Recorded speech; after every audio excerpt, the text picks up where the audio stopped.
All right. Well, I guess we'll just get started first with this episode of the Lead Like Leonidas podcast is sponsored by the Manscaped 3.0 shaver.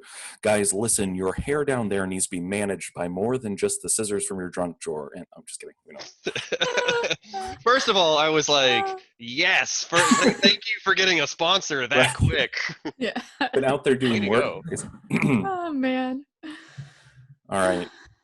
So, I guess let's get started. If you guys want, I mean, I think we all developed some questions and then just some thoughts. Um, let's kind of move through the movie chronologically, and we'll start at the beginning. Let's talk about questions we had. I think the first 5 minutes is actually really some of the most powerful content in the movie when we talk about leadership, the qualities of a good leader, and so I kind of wanted to just take a minute and talk about those first 5 minutes and what you thought when you were watching the lead up to the battle and then the battle itself.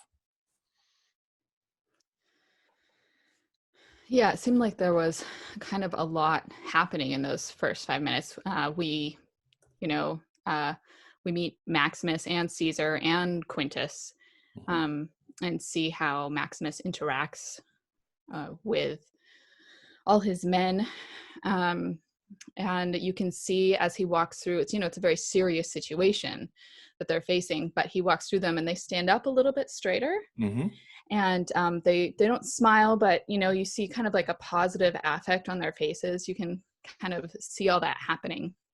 And you can see that he talks to at least one guy and asks him how he's doing, right? Yeah. He might be, a low man on the totem pole, but for Maximus, he's, he counts. And I think that's pretty important.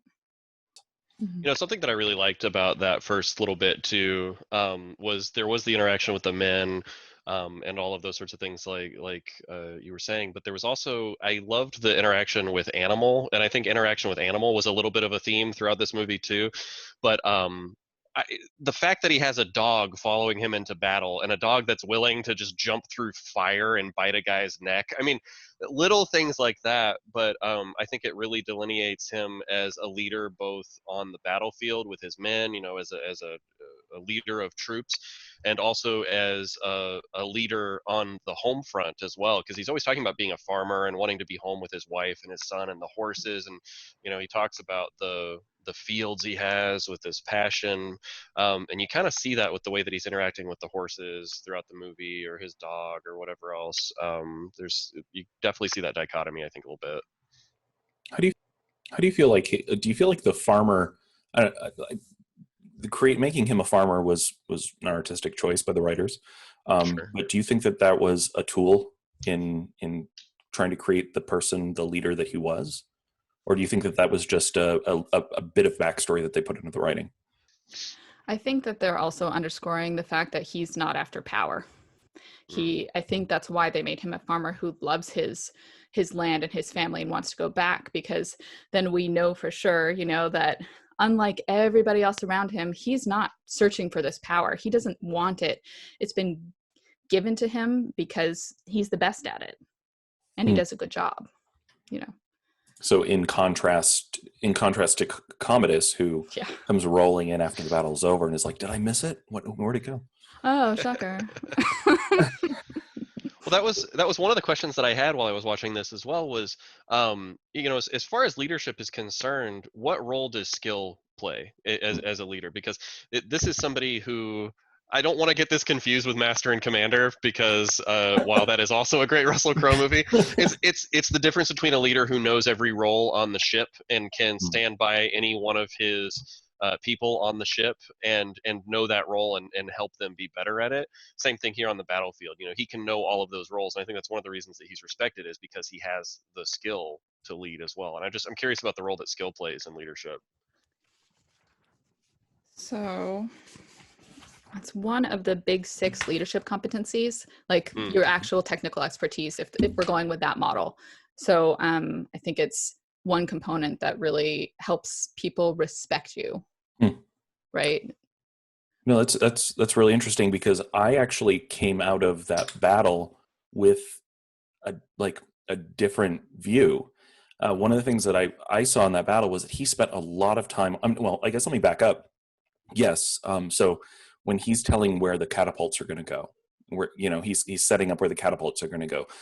Clearly, he set the battle lines, and he says the risk is worth it. Like he knows exactly the range. He knows the risk that it poses to the cavalry. So to your points, yes, he is skilled and knowledgeable. One of the things I loved about that battle scene is he spent most of it on his back. He fell off his horse. He was kind of floundering on his back. And there were multiple instances in that short battle scene where somebody else saved him, where he was about to die and somebody else rode by and slashed at the guy who was attacking him, or the dog came out and saved him. And so while he was a good fighter and he did truly have skill, I also liked that it kind of humanized him a little bit more than you would have seen like in Troy or in one of those other kind of hero movies where you're getting just an insane warrior who can do everything. Like he is skilled, but he is also dependent on the people around him. And I thought that was kind of a powerful note in the writing. Yeah, that's a good point.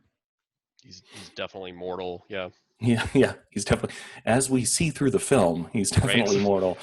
Well, that was one of the things too, that I guess in a way showing him, I don't know if flawed is the right word, because just because you got knocked over in battle doesn't mean that you're flawed. It means you're a soldier and you're fighting alongside your men. But that was one of the things that they talked about was kind of understanding the enemy as well. When they talked about the commander that he had on his left or whatever said, I wish people would know when they were Oh, conquered yeah. or whatever. And he said, would I? And I think I don't know, that line really stood out to me as well, because I was watching the barbarians after that quote and watching it from this perspective is like, oh, okay, this is what does their final stand look like? What does leadership look like as a barbarian? And there was that big guy getting stabbed a whole bunch. He was Yeah. leading in his own way. Well, he But yeah. was. Well, and I think one of the key characteristics of a servant leader is empathy. And that was, I mean, we can kind of discuss later whether we think he was a true servant leader or not, but that was in where he's showing empathy towards his enemies at that point. Mm. Yeah. Okay, let's take a look at Marcus Aurelius, and in Marcus Aurelius as the character in this film. Would you say that Marcus Aurelius in this film was a good leader? I think he's a mixed leader in the How film. I so? think somebody failed to do any type of succession planning whatsoever. Well, And he did it. He just didn't communicate it. in his head. He had it in his head. Yeah, Maybe that's this right. is how it should go. Maybe didn't use the people around him to help with that succession planning at Yeah. all, or have a whole lot of idea of necessarily the ambition of those around him or the lengths of which they're willing to go Right. for power. But at the same time, he wants to do what is best for Rome, and he cares so much about that. And he's not a narcissist like we see his son being, right? He's on the battlefield there, with Maximus, and Maximus says, "Look, they're cheering for you, Caesar." And he's like, "No, they're cheering for you." And he is okay with that, and he knows it, and he's not worried at all. So I think that shows pretty good leadership in that way, where you In like give the macro credit. sense. Yeah. Yeah. Okay. It was interesting because in the conversation that he had, and with the Roman names, I'm going to have a little bit of trouble remembering. So I may say Joaquin Phoenix prior to his role in the Joker. Yeah. Um, but Joaquin Phoenix was talking to Gandalf. yeah, yes. So the Joker's talking to Gandalf, and I really liked when. But there was that conversation in the tent where Marcus Aurelius is talking to his son, to Joaquin Phoenix, and he says, my failings as a father. But what's interesting is that what was at the heart of what Marcus Aurelius was talking about was Rome, the idea of Rome, and I think the even to forgetting about his own family. because you see him admitting his failure to his own son. Mhm. Meanwhile, he's really treated Maximus very well, and they have a mutual respect with one another, to the point where he's willing to turn over the keys to the kingdom to Maximus. And I think that's when I look at the difference between somebody like Maximus and somebody like Marcus Aurelius in the film. Uh, Marcus Aurelius does have that gap between him and his family. He's made work kind of his everything. It looks like here, whereas Maximus, uh, despite his duty to his Caesar and his duty to Rome, he still has that sense of family, that sense of work-life balance, if you want to call it that, Yeah. because he knows where his priorities are. He knows he wants to get home to his wife and kid and his horses and all of that. Meanwhile, Marcus Aurelius is like, no, it's I can sleep when I'm dead, which will be very shortly after meeting Joker. Right. And you can see the result of that, right? Having those priorities maybe not in quite the right order, and I've seen this actually, in life sometimes where people will prioritize their job and their work and they don't show leadership at home, Mm. and I think leadership needs to be in both arenas.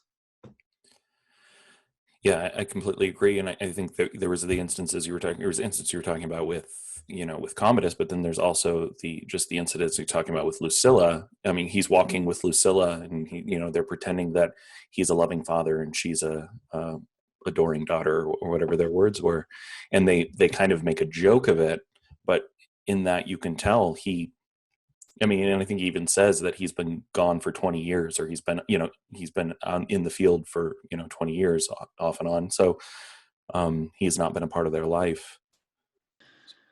So, Liz, did you have something you wanted to Yeah, add? one thing I was going to say about Marcus Aurelius is that I'd say he's kind of like a leader that can be a little bit disconnected from their workforce, because once leaders get up to this high level, they can be pretty, which is why they do undercover boss and all this kind of stuff, right? Yeah. Right. So I feel like he's not disconnected from some of it, like the troops and all that kind of stuff, but he seems a little disconnected from the politics in Rome and anybody that would be like an employee, which is, we could consider Commodus the next in line, or Sure. those types of things. He's a little like, he springs on him all of a sudden. Oh, by the way, you're not going to get that that you're not going to Promotion. yeah, promotion, thank you. Then you're not going to get the promotion, the giant promotion you thought you were going to get. No, sorry, bye, somebody else is getting it. Yeah. I don't know what outcome he expected. So he was a man with very little ego, but also in this character at least, but also very little self-awareness, or maybe situational awareness. Just situationally. Yeah. So I guess that's a good segue. And then, would you want Marcus Aurelius to be your boss? Would you be, given your workspace, if you were directly reporting to Marcus Aurelius, what do you think some of the conflicts would be, and what do you think some of the benefits would be working for him? I think you could respect him as a leader. I think that he, was pretty authentic. I think it would be hard because I would imagine you'd get almost no feedback. Although you have to say, like, he did give Maximus some feedback, which was pretty great. But you might get lost in the shuffle a little bit. It's how I would feel, I guess. I would say, first of all, Liz, I would love to see Undercover Boss with Marcus Aurelius. I would probably pay a hefty fee to see That'll be our that. sketch comedy that we start. Yeah. And the other thing I would add too is I would feel slightly awkward the first time Marcus Aurelius said, "Come, let us whisper together as men." I'd be like, "Oh." But I've certainly had weirder things happen from bosses that I've had, and That's true. so I think to your point, yeah, it would be hard to get feedback, but would he be the worst boss I've ever had? No, not at all. But yeah, it would be kind of hard to follow somebody who was that scatterbrained, and if their vision is constantly Rome and all these other things are falling to the wayside, you almost have to wonder, well, what other things are falling to the wayside? Meanwhile, the Senate is talking about plumbing and all of these things when Joaquin Phoenix gets back. It's Commodus, right? Commodus. Joaquin Yeah, Phoenix. Yeah. Commodus. Thank Commodus, you. All yeah. right. So when Commodus gets back, I mean, that's the stuff You they're said talking plumbing, about. think commode. I don't know. Yeah, yeah, There yeah. you go. Yeah. Um, Mnemonic devices. so I don't know. you have to wonder, what stuff was falling by the wayside while Marcus Aurelius is focusing on this, grandiose vision of Rome. Is it so grandiose that we're literally letting the buildings and the bridges, fall apart? Yeah. So Oh, that's actually a very good point. Can you be too focused on big picture when you're at the top, and ignore the plumbing? And I think we see that in some spaces, some professional spaces. I know we've all worked a dozen different places each, but we've, I think, had experiences that can maybe attest to that. Liz, what were you thinking? Oh dear. I was thinking something, but I lost it. So Oh, okay. sorry. Well, feel free to jump back when it comes Okay. Yeah, when back it to you. comes back in. So in the conversation, one of my favorite lines in the movie is when Marcus Aurelius is talking with Maximus, and he offers him the stewardship of Rome. Right? He offers him the stewardship, asks him if he wants to do that, and Maximus's response is, "With all my heart, no." mm, Yeah. And I mean, it's such a beautiful line, and it shows his devotion to his family to be literally be offered the world. I mean, Rome at this time is the world. Marcus Aurelius and the Caesars before him had spent all of their lives making Rome the world, and he's offered it, and he says, "With all my heart, no," in the most loving and appreciative way he possibly could. And it's like another brick in this wall that they're creating, or in this, it's another, I guess it's another layer in this character that they're building that says, this is the word I want to say, the unwilling hero, or the reluctant hero, the reluctant leader. And I think if we look at, or at least if I look at the heroes that I grew up with, the John Wayne types, we'll say, and then the heroes that we have a lot now, starting with Maximus, or starting in this period, but certainly much more prevalent now in our superhero movies and everything else. The reluctant leader, or the reluctant hero, seems to be much more prevalent. Do you think that is? Do you think that is commentary on our society now, on who we are? And do you think that it is necessary? Do you think a reluctant leader is necessary to a good leader?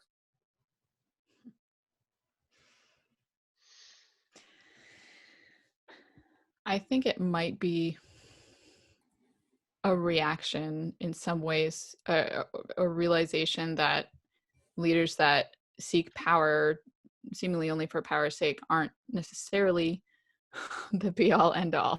Sure. I think, yeah, I don't think that it means that you would be a bad leader if you seek power. There are different types of motivation. The three main types are, I think, subconscious motivations would be power motivation, affiliation, which means relationship motivated, and then achievement motivated, right? And I think the people that are motivated by power don't necessarily have to abuse that power that they want. Okay. But it is almost like a little bit of like a warning sign, right? Like, okay, well, let's check and make sure that you're going to actually care about the people that you have power over. Mm-hmm. Okay. it's like the argument for the sociopath making one of the most effective leaders, but when we talk about the sociopath being an effective leader, we're talking about it. I think when that comes up, it's strictly from that power perspective. They're going to look at the most efficient way potentially to do something, and the human element might be lost in that. But it's funny that you were asking about power, because one of the things that I was thinking during this movie was, what is it that's being asked of people who are subject to those who are in leadership positions who have power but shouldn't. And I think the consequences of that, or of those situations, uh, very rarely fall to those people that are in power, because they can usually slough off that responsibility. And so, I mean, it's the predicament of the whistleblower. I mean, the whistleblower is seeing what's happening, and how often do you see the whistleblower bearing the responsibility for blowing the whistle in the first place, for this wretched situation? So, I mean, we have several examples of that in society. Whether it's Edward Snowden, or whoever else. I mean, I don't know whether you agree or disagree with what he did. Again, the weight of that is then on them, regardless of whether or not what was being done by those in power was a good or bad thing. Um, and so I don't know. There is something to the leadership aspect of this, but there's also the element of followership. What's your responsibility as a follower to those who are in power who shouldn't have it? Hmm. Well, that sounds like we could probably spend a whole other episode talking about that, because there were plenty of examples in here of like quality followership that I think just flew under the radar because we was looking at it with the leadership focus. But I mean, certainly there were those who were loyal. I mean, you have Quintus, who is as loyal to Commodus as he could be. Quintus, who was Maximus's right hand man up until he was offered something better. I was going to say, you think he's loyal at all? Well, I think he's loyal to the person in power. He's loyal to strength. Yeah, I think he's loyal to his own personal power and whoever's star he needs to hitch his wagon to get that. Was this the guy at the end of the movie who threw Maximus's sword off to the side while he was all wounded and fighting the Emperor? Or am I thinking of a different guy? Yeah. So no, it's the leader of it was essentially Maximus's second in command, who then became the general of Commodus's private guard. Got it. So at the end of the movie, the guy who eventually, when Commodus is asking for a sword, give me a sword, give me a sword, and he tells the guy to put his sword away. Wants to let it play out how it should play out. Because there was a bit of a redemptive arc, yeah. Yeah, but see, here's the thing. I don't know that it's redemptive. I think he smelled the power change happening around him, because all of the people could see everything. There was nothing hiding in the shadows. Yeah. So if he looked bad in front of everybody, they're all gonna, like, he and Caesar, they're gonna look bad. And I think he thought, oh no, I can't do that. So I don't know. Yeah, I love the idea of taking some of these ancillary characters and trying to at least assume their motivation for the actions that they're taking, because you could do the same thing with the senators, right? I mean, you have all these different senators who are loyal to one party or the other, but if they were, if their loyalty was to an individual versus their loyalty was to Rome, and that of course defines their motivations for the actions that they take. And I liked I honestly liked the almost political commentary on our political state in 2000 when this movie came out, or I think it was 2000 or 99 when this movie came out. Whether that's more or less applicable now, I don't want to say. But the idea of the executive branch and the legislative branch just warring over power within the state. Speaking of people, I know this is not at all to the legislative issues you're bringing up, but I noticed as far as followers that were loyal, like puppy dog in love to their owner, was the guy from Sons of Anarchy was in this. Chibs? Yeah, Chibs. So I was watching this, I was like, wait, I know that guy. And I loved watching him throughout this, because there was no question at all. Yeah. That man's loyalty lied, and it was really fun to watch just a character with a singular drive, and every time he saw Maximus in trouble, it was like well, and I think that again speaks to Maximus's character, right? I mean, like, he was his servant, and it's we're judged by how we treat the people who we don't need to treat well, right? And certainly his house servant, which this guy presumably was his house servant, he was waiting on him in his tent at the beginning of the movie. He went to go get his sword and was standing ready to use it And when Maximus just kind of shakes his head at him, so so that he doesn't die trying to save him.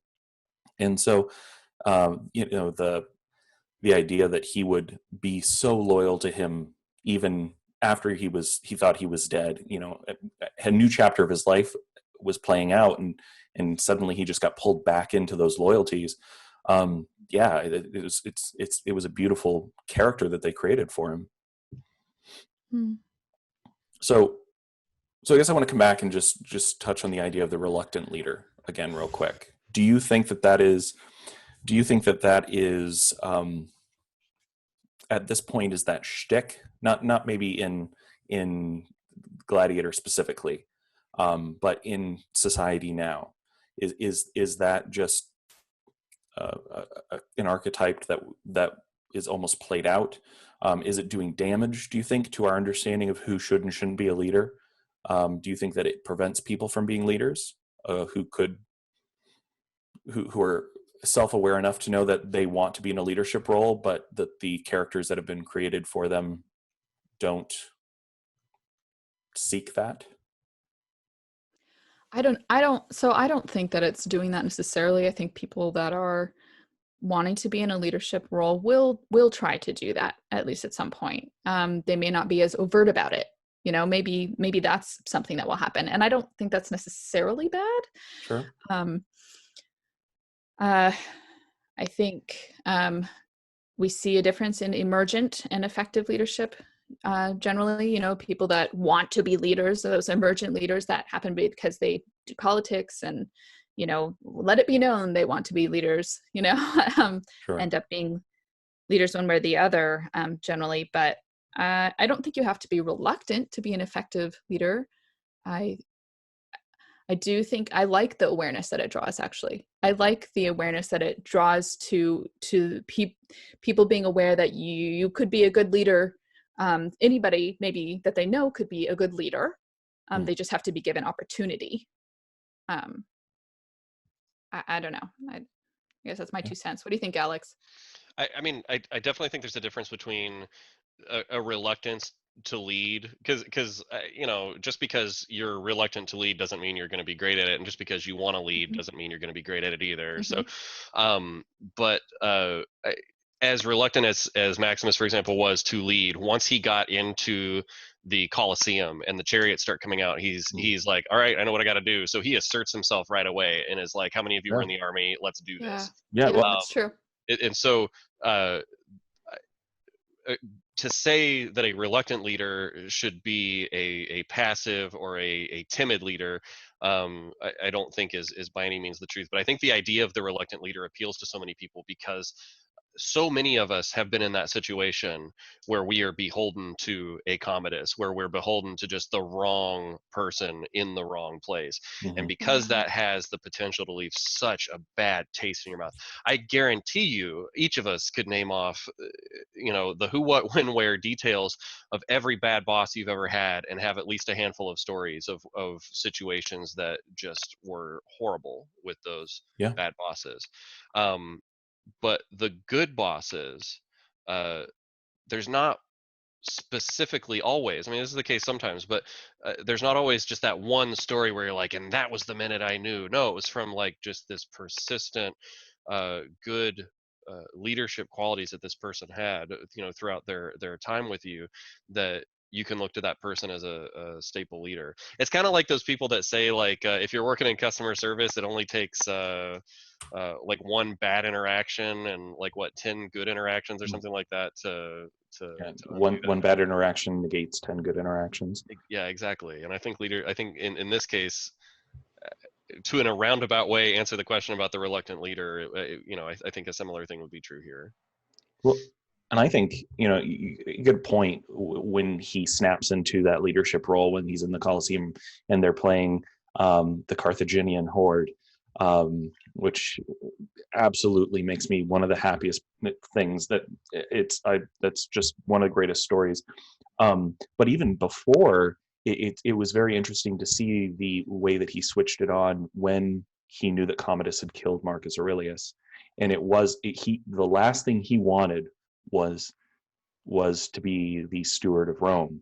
And as soon as he knew that Commodus was the other option, he immediately snapped into, where's the army? We need to get them mobile. Let's get these things moving. And he had that list of things that needed to be done to keep Commodus from seizing power, or for keeping power. And so there were a couple of instances there where he went from the I like stoic, I don't care, to it's game time. Let's do this. I like that. It's a shameless plug for goal setting. Exactly. Yes, exactly. Elizabeth, talk to us a little bit more about goal setting.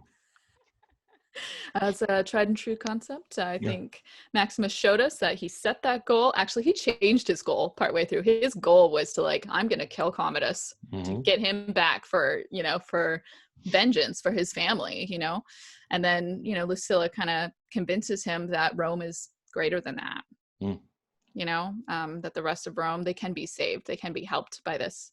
And so he does change that goal. Marcus Aurelius's dream could be realized. Yeah. All right. Let's talk about Commodus for a little bit. So, we're introduced to this character, what we see is kind of soft and emotional character, which is not bad. That does not speak to his character, but that it shows a clear distinction between Maximus, who is stoic and hard and matter of fact, and then Commodus, who is very concerned with the thoughts and feelings of the people around him as they relate to him, which we see throughout the movie. I've never looked at Gladiator with a critical eye before, but one of the things that I just made such a huge impression is always talking about how can they love me, who loves me, do they love me, how can I make them love me? If they don't respect me, they can't love me. He's so obsessed with love, with the love from his people and his sister and to some extent his father, and so looking at his character, and I won't ask you if you want to work for him because I think I know the answer to that. Is there anything in him that would make that you could use and build on to make him a good leader? I think you'd have to do a lot of counseling first. That was so Diana said as we were watching this, she's like, they need some family therapy. When you were talking about him just now, it reminded me of that episode of The Office where Michael Scott is saying I don't need to be loved. I want to be loved. But it's not like this need. I have to be loved. It kind of felt like that. I don't know. It was one of the scenes that stands out is right before Commodus kills his father, and he's saying, I have attributes that are good as well. I have courage, but it's not your kind of courage. I have ambition. I have, all these other things. But are those qualities, in a selfish way, he's explaining these things. I have courage coming from the mouth of the person who just rolled up to the battle 10 minutes late and is like, I missed it. No. Yeah. Whoops. You sort of have to take all of that with a grain of salt. He is vexed, though. I don't know. I think, we know that, I think he's probably a narcissist. He seems that way. He's a tyrannical leader for sure. But, and narcissists think that people should love them just because they should, right? So I think that, that he is, and maybe that's why that's a little bit confusing for him. He's also really intuitive, which is scary, except for when he's occasionally deluded about things because of the narcissism. I don't think narcissists can generally be good leaders. I think that's pretty very effective and transformational. I don't think that's really a possibility. It's interesting to hear you say, though. I think one of the things that we often do is, I've had a lot of bad bosses. A lot of bad bosses, I can tell you. And one of the mistakes I know I myself am quite guilty of is, because I consider that person to be a bad boss, whether they are or aren't, if we put ego aside and all of that, whether they're a good boss or not, if I think they're a bad boss, one of the pitfalls that I'll fall into, and I think a lot of people fall into, is, because they're a bad boss, therefore they're not smart or cunning or able to, whatever, weasel their way through these situations, but they got to that place for a reason. Mhm. And so, like Liz, to your point, I think that's something that's really important about Commodus is, while it is easy to look down on him with disdain, yeah, to underestimate him in that circumstance, I think would be a real mistake. Just like it would be like you said with the narcissist boss that needs counseling. That's Yeah. yeah. I mean, that's very true. I mean, if we look at this movie would have ended very, very differently if he had made one choice and not fought, not fought Maximus in the arena, or Hmm. had, just not made a couple of battle or combat related choices and had, killed Maximus, because he truly underestimated Maximus and Lucilla and the Senate completely underestimated how cunning he could be, and the lengths that he would go to keep power. Um, I think there was one of the scenes that said, spoke to what you guys were talking about, is he talks about how he mentions the grain subsidies or the grain sales in the Senate, and there's no reaction, and so that's how he knows that they already know, and that there's a plot brewing against him, and that, you see him as kind of a bumbling fool, but then he gets to that point, you're like, oh wow, dude actually can, like, he has chops, I guess. I don't know what words are. I don't know how words work. I'm glad we're Well, he doing does have word thing. he does have chops. I mean, like even in the arena too. I mean, you look at him Yeah. fighting Maximus. Yeah, he did the punk move and literally stabbed him in the back prior to the battle. Yeah. But I mean, even if he hadn't stabbed him in the back, he would have, I think, lasted at least a round or two Yeah. with him, because he was somewhat talented with a blade. And maybe that speaks more to the ideal of Rome. I mean, it's everybody's growing up and it's a society that expects you to be competent with a blade. uh, but still, yeah, I think to underestimate him is a real mistake. So I realized I said I wasn't going to do this, but the real Commodus actually used to fight gladiators in the arena. No way. Yeah, and he was sent. He went to Germania. He went. His father summoned him and then had him training in combat, like training for combat, training with the sword with soldiers.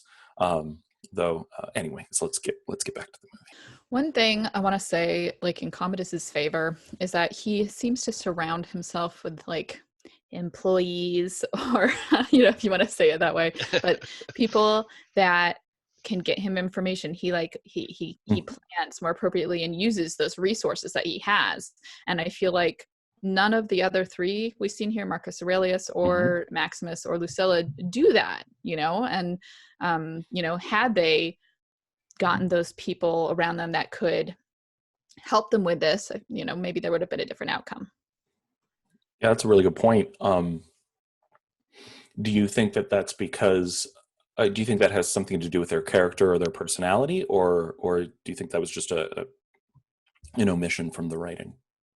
I mean, it might be the writing, maybe too many characters and things, but it might also be, stoicism. It may not lend itself readily to sharing with others and asking other people for help with a problem. Hmm. I mean, I don't know. I haven't studied stoicism that well, but It's interesting that a philosophy like stoicism can be so closely tied to Rome when Rome also has, like you said, such renown for that type of spycraft. And you have people stabbing Caesar in the back, and the senators I mean, it's just a slimy grease pit of the most horrible seemingly people, just climbing that ladder for power.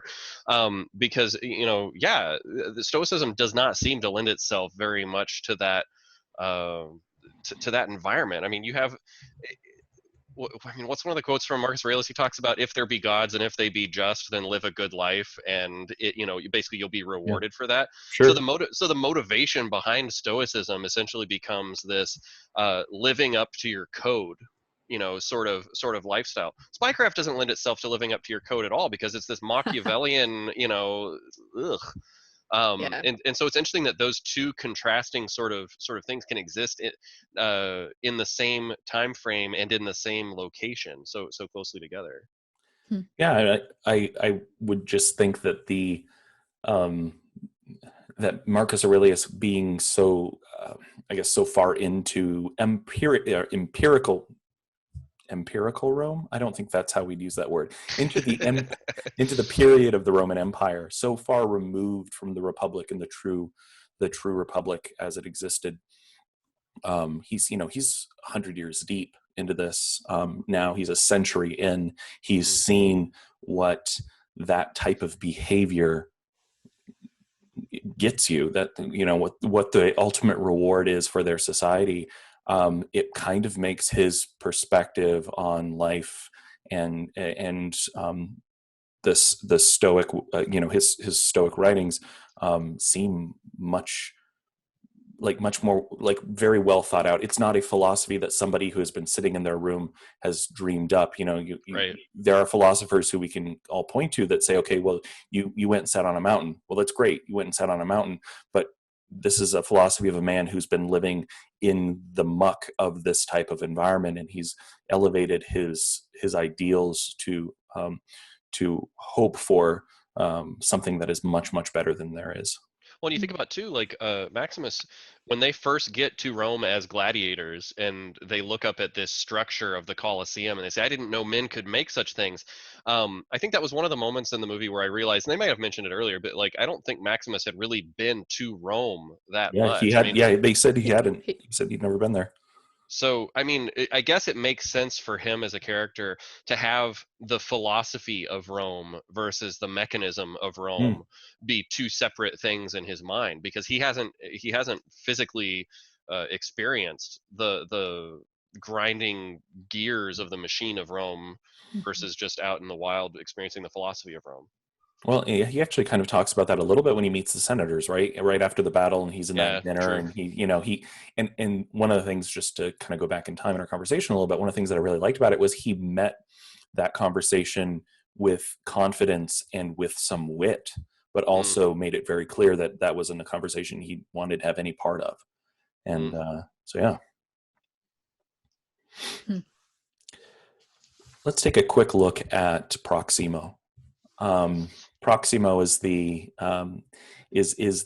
character that I think we can call a hero at the end. He makes heroic choices, um, and he certainly has like a redemptive moment there at the end. And I want to say that they did a pretty good job fleshing out his character a bit, and we get to see some of that.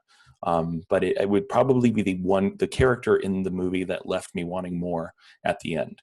I would have loved to know what was, like what he's thinking, what's motivating him through this, because he's trying to sell him. I mean, he finally gets to the point where like he's willing to sell him, sell his freedom or whatever, so that he can help the Senate. And then it becomes too tricky, and he says he's not going to do that anymore. It's too dangerous and all this stuff. And then he makes kind of a quick, like, you have powerful friends, now you get to go, kind of change. Would you say that Proximo was a successful leader in his space over the course of the movie?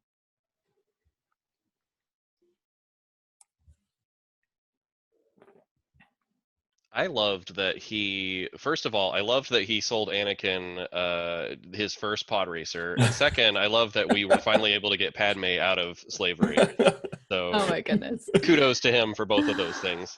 No, I mean, I think Proximo is one of those leaders that there's a particular leader that both Brett and I worked for in the past, and Brett will know who I'm talking about. Uh, when we worked together briefly at a science museum together, and his idea of motivation uh, is a lot like Proximo's idea of motivation, I think. And it was, we're going to whip you into shape. And I think, one of the things he would lovingly threaten, but I know it was something he wanted to do, was to give us that speech from Glengarry Glen Ross, Yes. where uh, Coffees for closers speech. exactly, coffees for closers. I mean, that was one of his favorite speeches. And so um, as far as Proximo as a leader, he recognized talent where there was talent. He knew why he was there. He was very clear on what his role, was. Um, he kind of knew what goods and services he dealt in, and he motivated Maximus in the right way to get him to where he was, and Mm-hmm. essentially. Oh, what is it? What is it? Maximus said it to him at the end. He said, "Are you at risk of becoming a good man, Proximo?" Mhm. Um, so I mean, I guess really truly a redemptive arc in this movie would be him towards the end. But yeah, I mean, I think Proximo is somebody I think I would work for. I might hate it at first, but I think Proximo ultimately would be somebody I would work for. I think I've worked for people like Proximo before. I feel like there's a lot of transparency with Yeah. Proximo, and I can Yeah. really appreciate that. Yeah. I don't think he's somebody I want to work for necessarily. Wait, do you mean like you don't want to do the jobs that he's employing, or? No. Okay. I think, obviously I think he's a bit hardlined, and he doesn't have that ethical leadership that we see in Maximus. And I think that creates this ethical climate and the transformational leadership that he has. That is what I think affects Proximo, in the end, because it has he's created this environment and been this ethical leader. But I don't know, certainly wouldn't be my worst boss either, I guess. Okay.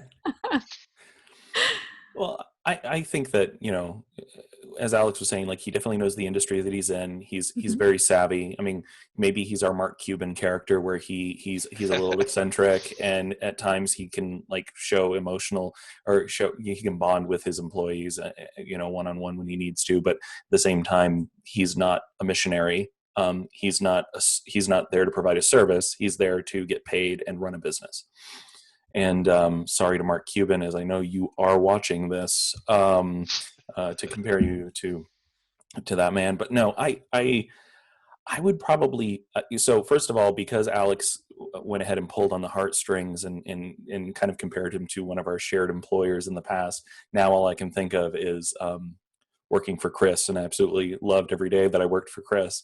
But yeah, I think that the um, I think that the character up until the very end was, this is what benefits me. This is what benefits me. Now, when it aligned with what Maximus wanted, right? Maximus, he knew he would make money if Maximus performed, and Maximus needed to perform so that he could get in front of the emperor. So because their path was aligned, or because their needs aligned, then we saw this as like a symbiotic relationship.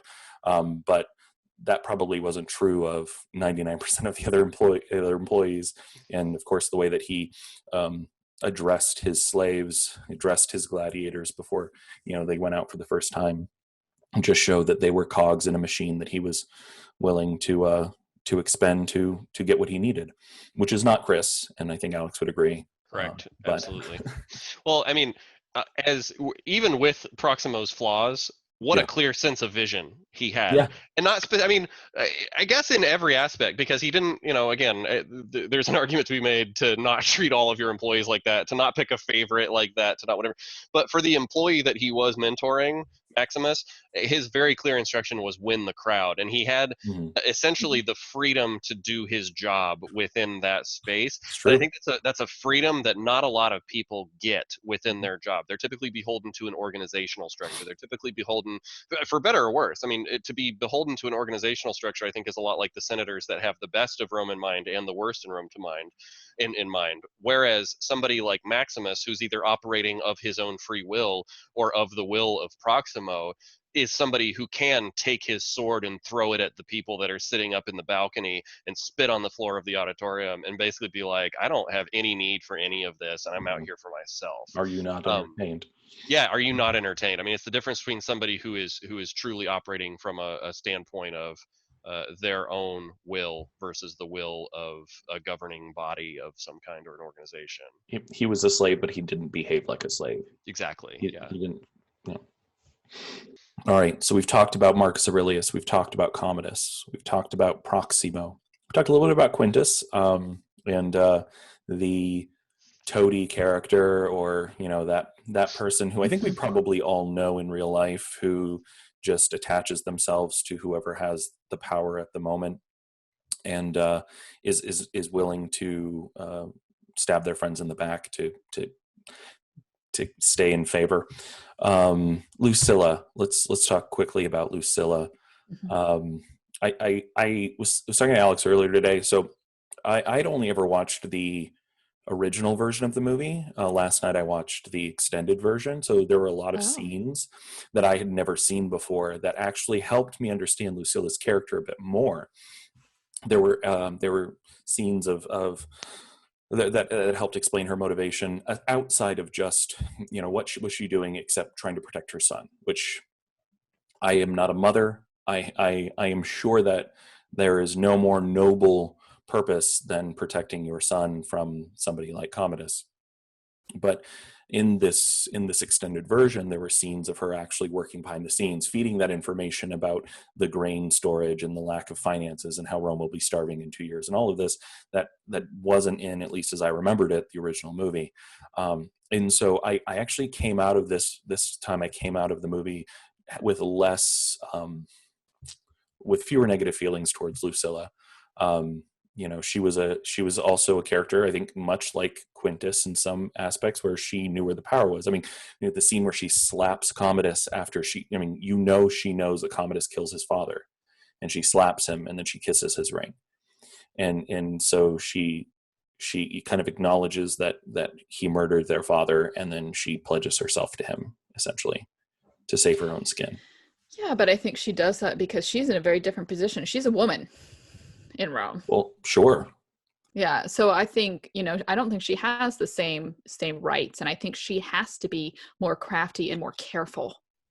Like that's the feeling I get the whole time, is like she's trying to lead the best she can from the shadows, but she's in fear all the time, you know? And I think she is very smart politically. That was the smart thing to do. I mean, not slapping him, but she had to be as honest as she could under the circumstances, I think. Do you think that was the character, that, like, the writers making sure that we all knew that character knew what had happened? Yeah. And didn't approve of it, but also that there was not a whole lot she saw she could do about it. Because what would her death have done at that point? Yeah. This way she can stay alive, she can keep her son alive, and she can continue to work against Commodus in the background to secure the Senate's power. What do you think, Alex? She wins the busiest bee award. The busiest. Nobody wants that award. Yeah. That is such a Ooh, like so a creepy. dark, yes, creepy, exactly. There's one scene where Commodus leans over, and I can't remember their son's name. Lucius, is it Lucius? I think it's Lucius. Her son's name. Yeah. But where he's leaning over, sleeping Lucius's In the bed. Oh, and I yeah, was just thinking, could you imagine waking up just in your house tonight, and Joaquin Phoenix is just like leaning over your bed? I hope that you all sleep quite well. Oh, as I was watching that, I was thinking about, it's an abusive relationship, obviously. I mean, Sure. like, besides all of the elements of power and all the elements of whatever, I mean, there's clearly, I mean, it's what Liz was saying. I think your role at that point in Rome as a woman, you're I think dealing with completely different things, and there's clearly, outside of the typical power struggles, there's clearly abuse, taking place there. Yeah. And so it's such an insidious little thread between them. And going back and watching this, because they're brother and sister, right? Mm-hmm. Yep. Yeah, so going back and watching this after many years of Game of Thrones, I Thought felt the a same little thing. desensitized. Still yuck. But still yuck, right? And I remember Yeah. when this first came out, it was just ugh. So I mean, there's so many tendrils to that that are just so gross, on top of just the things that Lucilla's having to do to begin with. But tons of strength, and her code. One of the themes I think I kept seeing come up over and over in this movie was the idea of living up to your code. And so each character sort of living up to the code that character has. And Lucilla definitely, I think, lived up to her end of her code. She did everything she could to survive and to keep her son safe, and managed to do that in the end. So Well, that's true. respect. Well, I guess you guys seem to have much more, I don't want to say generous, but probably realistic. I think that I'd always, it's probably the fourth or fifth time I've seen the movie, but in previous versions or previous iterations, I'd always come out of it just not really appreciating or respecting her character, not being able to empathize with the environment that she's in, and just not really truly caring about her son, who we don't really even get to know that well. But in the grand scheme of things, as Maximus said, he had a son too, and and that was taken from him.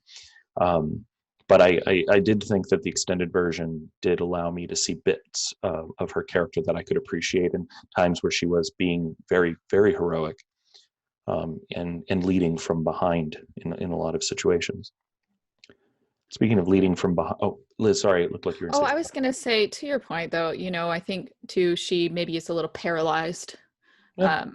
And because there are times I'm like, you could have killed him then with the poison, and then just been like, who did this to him? Oh, Oh no, search the palace. Like that probably would have been your best move. And the Senate would be like, yeah, let's search the palace, because they're they want to be in charge, and so everybody'd kind of be happy with that. But Well, I think the next time I watch it, especially since we've had this conversation, I will be looking at it with more appreciation for, number one, the environment that she's in and the struggles that she has, but then also looking for her, being the intelligent spy, essentially, that her true character was, or at least manipulator, that the true Lucilla was. What was in the tonic that she gave to Commodus? Was it milk of the poppy? Like, I'm looking at this through a different lens. He's like, I feel like sense. Varys at that point had to. No, wait, I gotta. All right, let's close with Maximus. We've talked about him for an hour and a half now, or an hour and 20 minutes, but let's actually talk about him. One of the, I think, first moments where I saw the writers making, I'm hoping making like conscious decisions about how to show his leadership skill, was when, so after the battle, Marcus Aurelius and he are walking up the hill. Of course, he finally, the applause is happening, and then Commodus shows up, and Commodus is like, "Come, father, take my arm." And Maximus drifts off to the back. I mean, he knows his place, he knows his role. He drifts off to the back. He's been very respectful to Commodus, but they have a history together, and it doesn't include the last 9 months of fighting the Germans on the front. And then Marcus Aurelius kind of says, "It's time for me to go," and goes to get on his horse. And Maximus immediately hands his sword away, and goes up and helps Marcus Aurelius secure his feet in the stirrups, as though it's practiced, as though it's something he's done 1,000 times. And as I was looking at, okay, how can I template Maximus as a leader? Is he a servant leader? Is he, transformational? How do we categorize this character in the theories of leadership or the schools of leadership? I was just like, servant leadership. He's in there, like he's actually coming in, and he's providing for the needs of the person that he's supporting, and in a sense, whose people he's leading. But he's willing to do a stable boy's or a servant's work to make sure that Marcus Aurelius is comfortable and safe on the saddle. And it was like one of the first things that I just got really excited about in the film. And it's such a small piece, but I also thought it was, like, I hope, intentionally placed there to help us see the difference between Commodus and Maximus. Liz, you look like you disagree. I mean, I think that he's transformational. I think he's ethical. I think he's authentic. As far as servant leadership goes, if I had seen him doing that for one of his men who was below him, rather than the man who's at the top of the kingdom, I guess I would feel a little more inclined. You would think that in your opinion, that is more the definition that we're looking for. That's I mean, that's just my opinion, but Sure. you're probably right. It didn't seem like the reason he did it was for any reason other than Marcus Aurelius needed help in this battle. Yeah.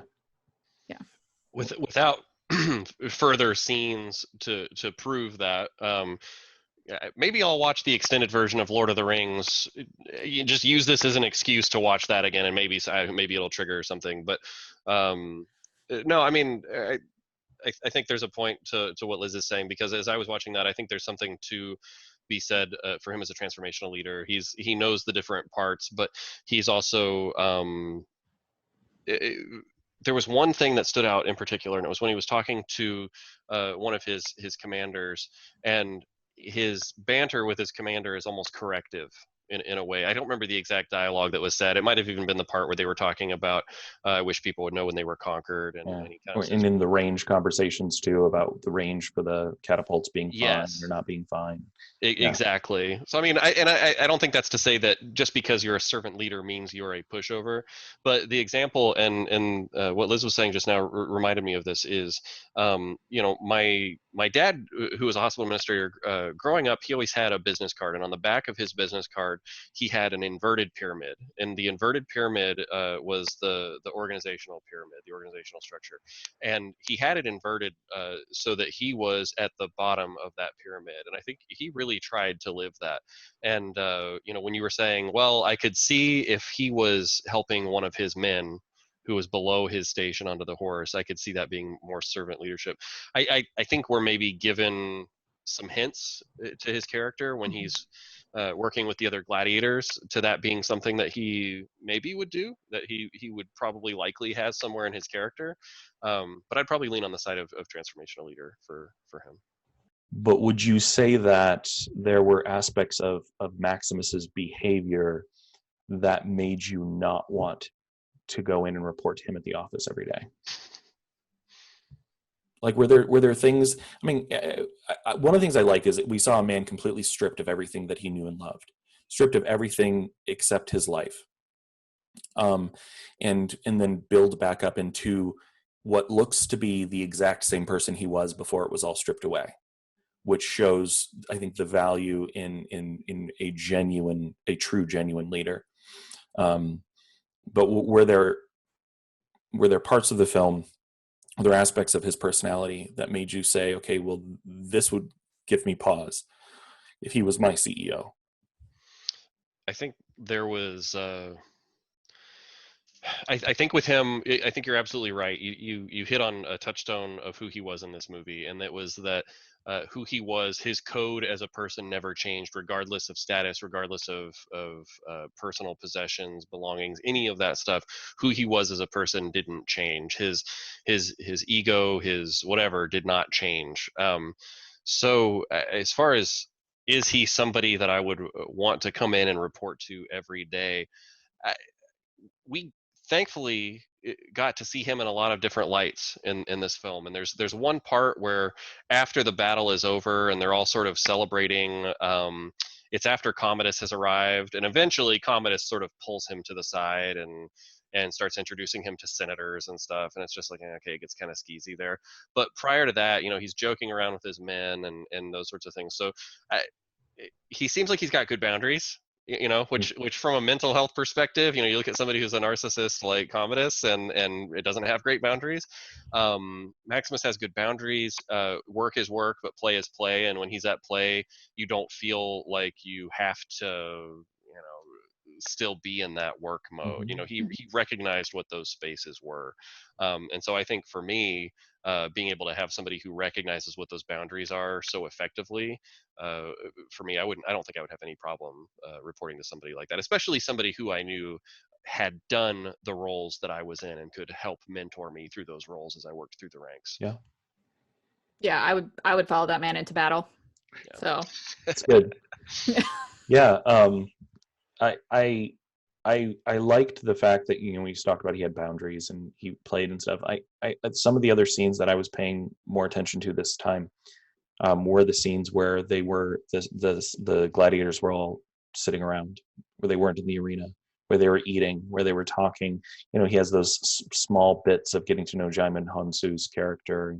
That's the only person's name I didn't write down, or I guess the Germanic character as well. And they kind of prank each other a little bit, and he tells him, he's telling him what his son is thinking and what his wife is thinking. He should mind his own, or that's not for him, or whatever. So yeah, he has a sense of humor, and he clearly connects with the people around him.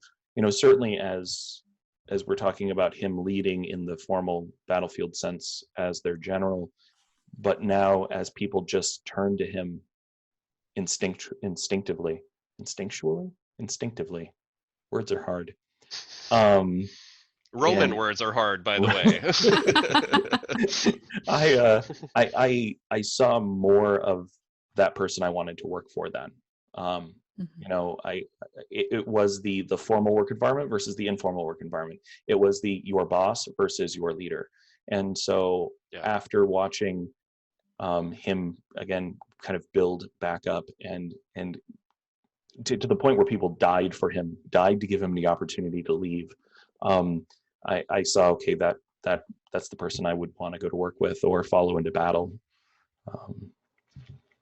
I think there were some themes with him that recurred that I really appreciated. One was restraint. I think was a big thing with him.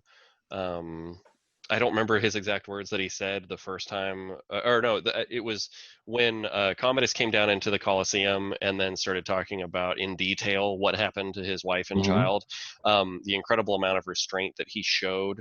You know, at first he was all gung ho and ready to, all right, well, now's my opportunity. I'm going to kill him here. But then he sees that Lucian, the child, comes up and he is absolutely not willing to stoop to that same level as the person that's, you know, quote, leading in that moment. And I think it reminds me a bit of there's a quote in Man's Search for Meaning with Viktor Frankl where he essentially says, like, the last of the human freedoms is to decide your reaction given your set of circumstances. You know, like everybody's going to try to be the rock star, the movie star, the whatever. You know, they're going to try to live out their dreams, but the reality is you sort of play the hand that you're given. And in this case, we see Maximus play so many different hands of cards in this movie.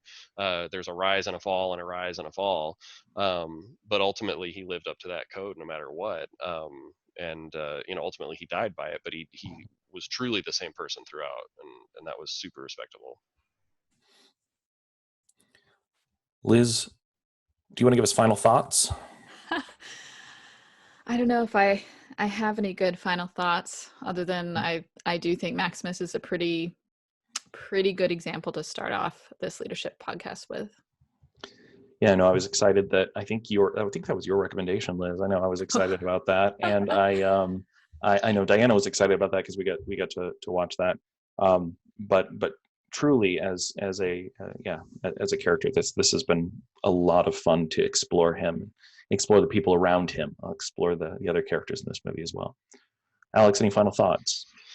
No, I mean, honestly, I think what I said earlier about the idea of reacting to your circumstances or reacting to your given set of circumstances, you know, in life, I think that sums up who he was. And when you look at the motivations behind a lot of these characters, they reacted based on what their individual codes were. Yeah. And I think we saw the codes that stand the test of time and those that don't. So which ones would we be willing to lead, or would we be willing to follow into battle? So all right, well, if you could, I'd just like to walk through what I see as the 5 values of a true leader, and just say 1 or 2 words with each of those values as far as how they relate to Maximus. Teamwork.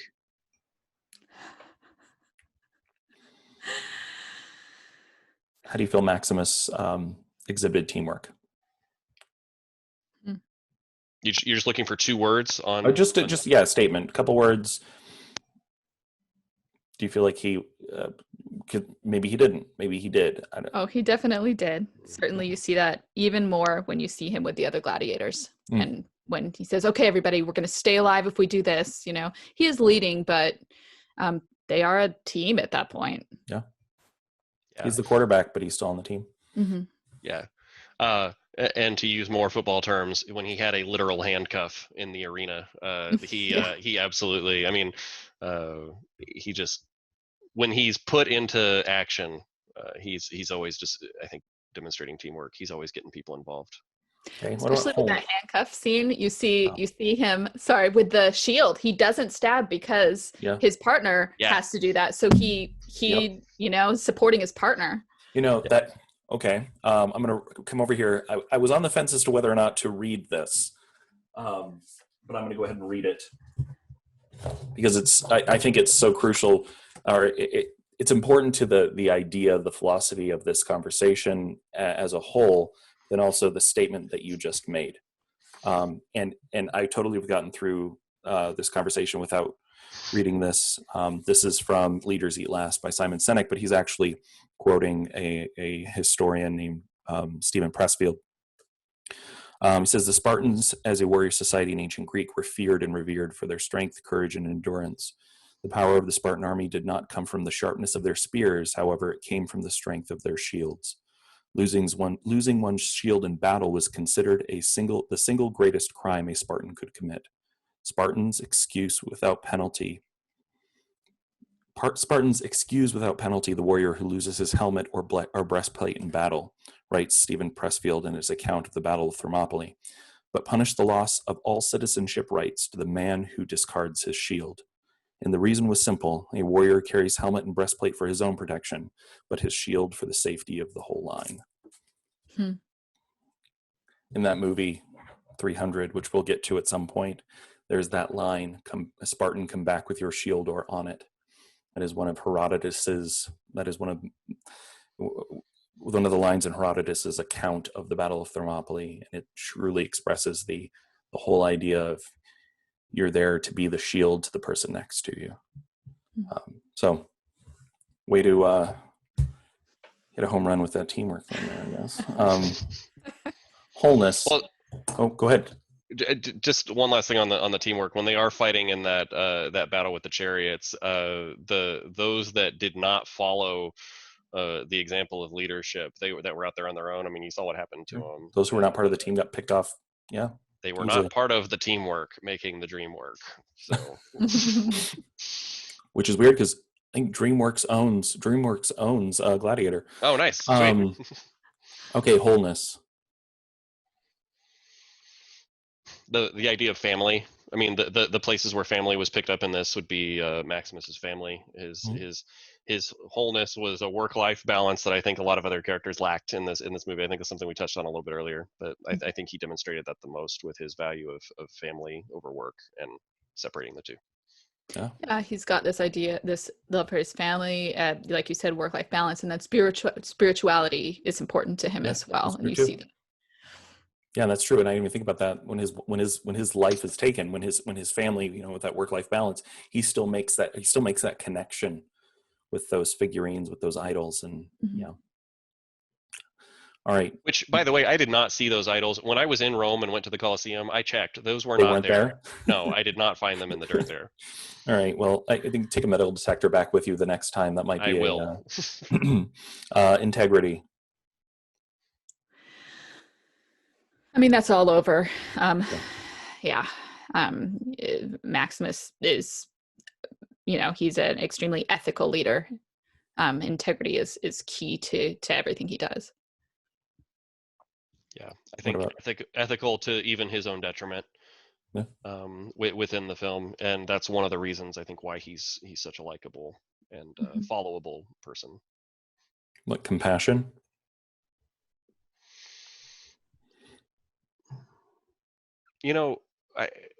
I'm sure there are times when Maximus showed compassion, like pushing the giant man out of the way of the chariot. Like, I feel like that was a compassionate move that was selfless. Yeah. But I'm thinking of the fellow gladiator when he's first taken, that's putting maggots into his cut. And is helping him out. I think that was, for me, that was one of the biggest acts of compassion in the movie. Yeah. No, that's true. I wish that I wish that we had talked more about him, actually, because I think that there were that might be even a stronger case for servant leadership in a lot of these. We talk about the philosophies. What about excellence? Understanding excellence, at least in my interpretation, to be the repetitive process to achieving and maintaining superiority in your field, or true mastery of your field, I guess you could say.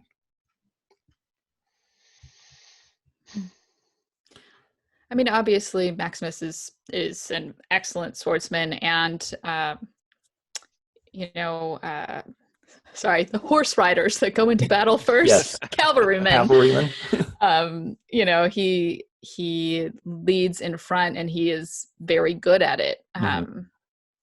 not so good that he has total plot armor, which I think is just realistic. Which is good. Yeah. Yeah. I mean, that's one obvious excellence source. This, for me, excellence with him was he recognized the values of Rome and followed them until he recognized what those values were, and then he was literally etching them out of his arm because he had a tattoo SPQR on his arm, and he realized that that was no longer excellent, and so he carved it right out. And It was and very for me, Bill and Ted of you. yeah, it was an excellent move, dude. So yeah, for me, that was a big act of excellence on his part, was recognizing where excellence no longer existed. Well, and I think that, to me, excellence, at least as I interpret it, is the other four values lived to a level where your immediate response to conflict and stress are those four values. And so I completely agree. He was excellent in his craft in combat as a warrior, and certainly we would assume that took years and years and years of practice to master. But I think in my mind, more so, the value of excellence is his mastery of himself and his mastery of the teamwork, the wholeness, the integrity, the compassion, as it's manifested through him in these movies during these trying times. And I think that, fortunately, we had a fictional character that was written to be this, right? And yeah. I think we're going to end up having a lot of the same conversations about characters that we discuss, because when you can actually sit down and you can write a character and make it likable, and your society likes these things, it's going to be kind of templated after a while. Yeah. What does this conversation look like in, say, North Korea or Yeah, well, it's different values. Yeah, that's right. Their values may not be teamwork, wholeness, integrity, compassion, or excellence. Yeah, the conversation of Commodus may be completely different as well. Who knows? And that would certainly be true of the leadership, but probably not true of the people. Yeah, absolutely. All right. Well, that's all I had as far as questions. And we've been having a thoughtful conversation for over an hour and a half, which is great. It's probably going to take forever to render. But any final thoughts before we go? All right. Well, thank you for your time.